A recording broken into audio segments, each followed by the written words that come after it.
Valentine. रात का छोटा दीपक अब भी वैलेंटाइन के मेंटल पीस पर जल रहा था, पानी पर तैर रही तेल की अंतिम बूंदों को समाप्त करता हुआ। अब उसके शेड का एलाबास्टर लाल पड़ने लगा था और एक अधिक तेज लौ भड़क उठी, उन अंतिम चिंगारियों के साथ चटकती हुई, जो निर्जीव वस्तुओं में अंतिम मृत्यु पीड़ा का संकेत देती हैं, जिनकी तुलना अक्सर दयनीय मनुष्यों की अंतिम तड़प से की जाती है। एक धुंधली, भयावह रोशनी ने युवती के बिस्तर के सफेद पर्दों और चादरों पर ऑपल जैसा रंग बिखेर दिया। इस बार सड़क से आने वाली हर आवाज थम गई थी और मौन भयावह था। उसी समय एडुआर के कमरे का दरवाजा खुला और एक सिर, जिसे हम पहले देख चुके हैं, दरवाजे के सामने वाले आईने में दिखाई दिया। वह व्हील फोर की पत्नी थी, जो अपने मिश्रण के प्रभाव को देखने आई थी। वह दहलीज पर रुक गई, दीपक की छटक सुनती रही, उस कमरे में सुनाई देने वाली एकमात्र आवाज, जो मानो निर्जन प्रतीत हो रहा था। फिर वह सावधानी से बिस्तर के पास रखी मेज तक गई, ये देखने के लिए कि क्या वैलेंटाइन का गिलास खाली है। जैसा हमने कहा था, वह अब भी एक चौथाई भरा हुआ था। व्हीलफोर की पत्नी ने उसे उठाया और चूल्हे में उड़ेल दिया, राख को हिलाकर यह सुनिश्चित किया कि तरल उसमें समा जाए। फिर उसने सावधानी से गिलास धोया, अपने ही रुमाल से उसे पोंछा और उसे फिर से बिस्तर के पास रख दिया। यदि कोई देख रहा होता और कमरे के भीतर झांक पाता, तो वह देखता कि व्हीलफोर की पत्नी वैलेंटाइन की ओर देखने या बिस्तर के पास जाने से झिझक रही थी। उदास रोशनी, मौन और रात की भयावह कविता ने निस्संदेह उसके अंतःकरण की भयानक कविता के साथ मिलकर प्रभाव डाला था। विष देने वाली अपने ही काम को देखने से डर रही थी। अंततः उसने साहस जुटाया, पर्दा हटाया, बिस्तर के सिरहाने पर झुककर वैलेंटाइन को देखा। युवती अब सांस नहीं ले रही थी और उसके आधे भींचे हुए दांतों के बीच से जीवन का संकेत देने वाली कोई श्वास बाहर नहीं आ रही थी। उसके पीले होंठ अब कांप नहीं रहे थे। उसकी आंखें, जिन पर बैंगनी धुंध सी त्वचा के नीचे उतर आई थी, पलकों के नीचे उभरी हुई श्वेतता बनाती थीं और उसकी लंबी काली पलकों की रेखा उस त्वचा पर स्पष्ट थी, जो अब मोम की तरह निस्तेज हो चुकी थी। व्हीलफोर की पत्नी ने उस चेहरे को ऐसी निष्क्रियता के भाव से देखा, जो स्वयं बहुत कुछ कह रहा था। फिर वह और साहसी हो गई और कंबल उठाकर युवती के हृदय पर हाथ रखा। वह शांत और बर्फ की तरह ठंडा था। उसे केवल अपनी ही उंगलियों की नाड़ी धड़कती महसूस हुई। वह कांप उठी और अपना हाथ पीछे खींच लिया। वैलेंटाइन की एक भुजा बिस्तर से बाहर लटक रही थी। यह भुजा कंधे से कोहनी तक, मानो जर्मैन पिल्लों की 3 ग्रेसेस में से किसी एक की भुजा के नमूने पर ढाली गई हो। लेकिन अग्रभाग मांसपेशियों के संकुचन से थोड़ा विकृत था और कलाई, जो आकार में अत्यंत सुंदर थी, अखरोट की मेज पर हल्की कठोरता के साथ टिकी हुई थी। उंगलियां फैली हुई थीं, नाखूनों के आधार पर हल्की नीली छाया दिखाई दे रही थी। अब व्हील फोर की पत्नी के लिए कोई संदेह शेष नहीं था। सब कुछ समाप्त हो चुका था। वह भयानक काम, अंतिम कार्य जो उसे करना था, अंततः पूरा हो गया था। कमरे में अब विष देने वाली के लिए करने को कुछ भी नहीं बचा था। वह इतनी सावधानी से बाहर निकली कि स्पष्ट था, वह कालीन पर अपने कदमों की आवाज से भी डर रही थी। फिर भी जाते जाते उसने पर्दा उठाए रखा, मृत्यु के उस दृश्य को देखती हुई, जो तब तक एक विचित्र आकर्षण पैदा करता है, जब तक मृत्यु विघटन नहीं बन जाती, बल्कि केवल निश्चलता रहती है और रहस्य बने रहने तक घृणा उत्पन्न नहीं करती। मिनट बीतते गए। विल्फोर की पत्नी उस पर्दे को छोड़ नहीं पा रही थी, जिसे वह वैलेंटाइन के सिर के ऊपर कफन की तरह पकड़े हुए थी। वह अपने विचारों को श्रद्धांजलि दे रही थी, पर अपराध के मामले में विचार का अर्थ पश्चाताप होना चाहिए। उसी क्षण रात के दीपक की चटक दोगुनी हो गई। उस आवाज से विल्फोर की पत्नी कांप उठी और पर्दा छोड़ दिया। दीपक बुझ गया और कमरा भयावह अंधकार में डूब गया। विष देने वाली इन लगातार घटनाओं से भयभीत होकर टटोलती हुई दरवाजे तक पहुंची और अपने माथे पर चिंतित पसीना लिए अपने कमरे में लौट गई। अंधकार 2 और घंटे तक बना रहा। फिर धीरे धीरे फीकी सुबह की रोशनी कमरे में प्रवेश करने लगी, झरोखों की पट्टियों से छनती हुई। और धीरे धीरे उसने वस्तुओं और शरीरों को फिर से रंग और आकार देना शुरू कर दिया। इसी समय सीढ़ियों पर नर्स की खांसी सुनाई दी और वह स्त्री एक कप लिए वैलेंटाइन के कमरे में आई। किसी पिता या प्रेमी के लिए एक ही नज़र पर्याप्त होती। वैलेंटाइन मर चुकी थी, लेकिन इस किराए की नौकरानी को वह केवल सोती हुई लगी। अच्छा, उसने बिस्तर के पास की मेज़ की ओर जाते हुए कहा, उसने अपनी दवा का कुछ हिस्सा पी लिया है। गिलास 2/3 खाली है। फिर वह चूल्हे के पास गई, आग फिर से जलाई, अपनी कुर्सी पर बैठ गई और यद्यपि वह अभी-अभी बिस्तर से उठी थी, वैलेंटाइन की नींद का लाभ उठाकर स्वयं भी कुछ और मिनट सो लेने लगी। घड़ी के 8 बजने पर उसकी आंख खुली। अब उसे युवती की लगातार नींद पर आश्चर्य हुआ और बिस्तर से बाहर लटकती उस भुजा को देखकर भय लगा, जो अब भी पहले की तरह ही थी। वह बिस्तर के पास गई और ठंडे होंठों और बर्फ जैसे सीने को देखा। उसने भुजा को शरीर के पास रखने की कोशिश की, लेकिन भुजा ने केवल एक भयानक कठोरता के साथ प्रतिक्रिया दी। ऐसी कठोरता जिसे बीमारों की सेवा करने की आदी व्यक्ति तुरंत पहचान लेता है। उसने एक भयावह चीख मारी और दरवाजे की ओर दौड़ते हुए चिल्लाई, मदद! मदद! मदद! किस लिए मदद? सीढ़ियों के नीचे से दावरिन्नी की आवाज आई। यह वही समय था जब डॉक्टर प्रायः आ जाता था। क्या? किस लिए मदद? व्हीलफोर की आवाज गूंजी जब वह अपने अध्ययन कक्ष से जल्दी से बाहर आया। डॉक्टर, क्या आपने किसी को मदद चिल्लाते सुना?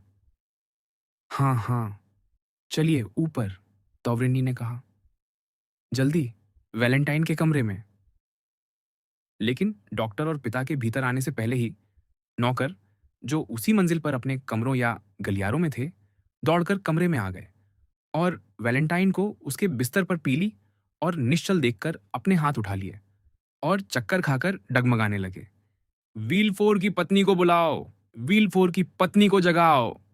सरकारी अभियोक्ता ने कमरे के दरवाजे से पुकारा, मानो भीतर आने का साहस न कर पा रहा हो। लेकिन नौकरों ने उत्तर देने के बजाय दावरिन्नी की ओर देखा, जो भीतर आकर वैलेंटाइन के पास दौड़ा और उसे अपनी बाहों में उठा लिया। अब वह भी, उसने बुदबुदाया, उसे फिर से बिस्तर पर गिरने देते हुए। हे भगवान, हे भगवान, आप इस सब से कब थकेंगे? व्हीलफोर कमरे में दौड़ता हुआ आया। आप क्या कह रहे हैं? मेरे भगवान! उसने दोनों हाथ आकाश की ओर उठाते हुए पुकारा। डॉक्टर, डॉक्टर, मैं कह रहा हूं कि वैलेंटाइन मर चुकी है।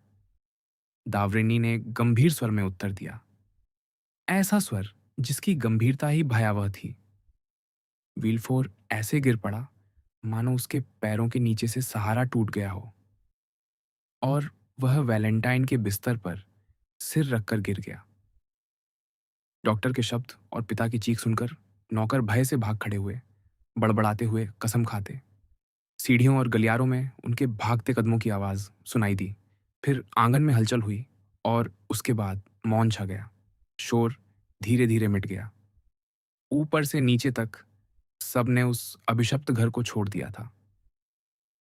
उसी समय व्हीलफोर की पत्नी ने दरवाजे का पर्दा हटाया। उसकी बाहों सुबह के वस्त्र में आधी ढकी हुई थी। एक क्षण के लिए वह दहलीज पर खड़ी रही, चारों ओर प्रश्न भरी दृष्टि से देखते हुए और सहायता के लिए कुछ अनिच्छुक आंसू बुलाने का प्रयास करती हुई। अचानक उसने एक कदम बढ़ाया, या कहें वह आगे लपकी। उसकी बाहें मेज की ओर फैली हुई थीं। उसने अभी अभी दावरिन्नी को उत्सुकता से उस पर झुकते और वह गिलास उठाते देखा था, जिसे वह निश्चय ही रात में खाली कर चुकी थी। लेकिन गिलास 1/3 भरा हुआ था, ठीक वैसा ही जैसा वह तब था जब उसने उसका तरल चूल्हे में उड़ेल दिया था। यदि स्वयं वैलेंटाइन का भूत उसके सामने उठ खड़ा होता, तो भी वह उससे कम चौंकती। वह वास्तव में उसी रंग का तरल था, जैसा उसने वैलेंटाइन के गिलास में डाला था और जिसे वैलेंटाइन ने पिया था।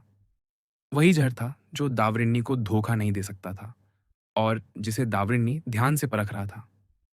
निस्संदेह यह भगवान का किया हुआ एक चमत्कार था कि हत्यारिन की सारी सावधानियों के बावजूद कोई चिन्ह, कोई प्रमाण बचा रह जाए जो उसके अपराध को प्रकट कर दे।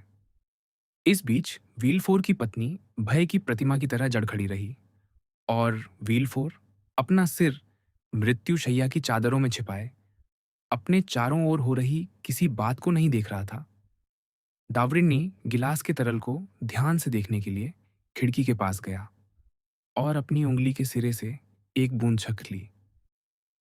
आह, ये अब ब्रूसीन नहीं है, उसने बुदबुदाया।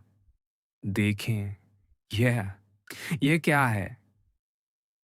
वह वैलेंटाइन के कमरे की एक अलमारी की ओर गया, जिसे दवाओं की पेटी में बदल दिया गया था, और वहां से चांदी के छोटे खाने में रखी नाइट्रिक अम्ल की शीशी निकालकर उस ओपल रंग के तरल में कुछ बूंदें डाल दी।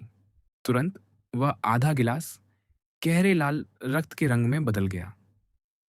आह, दावरिनी ने कहा, उस न्यायाधीश के भय के साथ जो सत्य जान लेता है, और साथ ही उस वैज्ञानिक की प्रसन्नता के साथ जो किसी समस्या का समाधान पा लेता है। एक क्षण के लिए वीलफोर की पत्नी डगमगा गई। उसकी आंखों में पहले अग्नि चमकी, फिर वे मुरझा गईं। उसने अस्थिर हाथों से दरवाजे के हैंडल को पकड़ा और बाहर चली गई। एक क्षण बाद दूर से किसी शरीर के जमीन पर गिरने की आवाज आई, पर किसी ने उस पर ध्यान नहीं दिया। नर्स रासायनिक परीक्षण को देख रही थी और वीलफोर अब भी अचेत था। केवल दावरिनी ने वीलफोर की पत्नी को देखा था और उसके जल्दी जल्दी बाहर जाने पर ध्यान दिया था। उसने वैलेंटाइन के कमरे के सामने का पर्दा उठाया और एडवार के कमरे के रास्ते से झांकते हुए वीलफोर की पत्नी के कक्ष में देख सकता था। उसने उसे जमीन पर फैला हुआ निश्चल देखा। वीलफोर की पत्नी को देखो, उसने नर्स से कहा। उनकी तबीयत खराब है। लेकिन वैलेंटाइन का क्या? उसने पूछा। वैलेंटाइन को अब किसी सहायता की आवश्यकता नहीं, दावरिनी ने कहा। वैलेंटाइन मर चुकी है। मर चुकी है, मर चुकी है। वीलफोर ने पीड़ा के ऐसे दौरे में चिल्लाया जो इस कांस्य से हृदय में बिल्कुल नया, अनजाना और अप्रत्याशित था। मर चुकी है, आपने कहा? एक तीसरी आवाज चीखी। किसने कहा कि वैलेंटाइन मर चुकी है? दोनों पुरुष मुड़े और दरवाजे पर उन्होंने मोरेल को खड़ा देखा, पीला, भयानक, भय से टूटा हुआ। ये हुआ था कि मोरेल अपने सामान्य समय पर नॉर्तिये के पास जाने वाले छोटे दरवाजे से आया था। असामान्य रूप से उसने दरवाजा खुला पाया और घंटी बजाने की आवश्यकता न होने के कारण भीतर आ गया। हाल में वह एक क्षण रुका और किसी नौकर को पुकारा जो उसे बूढ़े नौर्तिये के कमरे तक ले जाए, पर किसी ने उत्तर नहीं दिया। जैसा हम जानते हैं, नौकर घर छोड़कर भाग चुके थे। उस दिन मुरेल को चिंता का कोई विशेष कारण नहीं था। उसके पास मोंते क्रिस्टो का वचन था कि वैलेंटाइन जीवित रहेगी, और अब तक वह वचन पूरी निष्ठा से निभाया गया था। हर शाम काउंट उसे अच्छी खबर देता था और अगले दिन नॉर्तिये स्वयं उसकी पुष्टि करता था। फिर भी उस सुबह का मौन विचित्र लगा। उसने दूसरी, फिर तीसरी बार पुकारा, पर कोई उत्तर नहीं मिला। इसलिए उसने ऊपर जाने का निश्चय किया। नॉर्तिये का दरवाजा भी बाकी दरवाजों की तरह खुला था। सबसे पहले उसने बूढ़े को अपनी कुर्सी पर बैठे देखा। उसकी फैली हुई पुतलियां किसी आंतरिक भय को व्यक्त कर रही थीं, जिसकी पुष्टि उसके चेहरे पर फैल चुकी अजीब पीली आभा से हो रही थी। आप कैसे हैं? युवक ने कहा, यद्यपि उसके हृदय में एक अनजाना भय उठ रहा था। ठीक, बूढ़े ने आंख झपकाकर उत्तर दिया, ठीक। पर उसके चेहरे की चिंता और बढ़ती प्रतीत हो रही थी। आप चिंतित हैं? मुरेल ने कहा। क्या आपको कुछ चाहिए? क्या मैं आपके किसी नौकर को बुलाऊं? हाँ, नौरतिये ने संकेत किया। मुरेल ने घंटी की डोरी खींची, पर चाहे उसने उसे टूटने तक क्यों न खींचा हो, कोई नहीं आया। वह फिर नौरतिये की ओर मुड़ा। बूढ़े के चेहरे पर पीली आभा और पीड़ा और भी बढ़ गई थी। हे भगवान, मुरेल ने कहा, कोई क्यों नहीं आता? क्या घर में कोई बीमार है? नौरतिये की आंखें मानो अपने गड्ढों से बाहर निकल आने को थीं। लेकिन बात क्या है? मुरेल ने कहा। आप मुझे डरा रहे हैं। Valentine, Valentine. हाँ हाँ, नॉर्थिया ने संकेत किया। मैक्सिमिलियन ने बोलने के लिए मुंह खोला, पर उसकी जीभ से कोई शब्द नहीं निकला। वह लड़खड़ा गया और सहारा लेने के लिए दीवार की लकड़ी पकड़ ली। फिर उसने दरवाजे की ओर हाथ बढ़ाया। हाँ, हाँ, हाँ। बूढ़ा फिर संकेत करने लगा।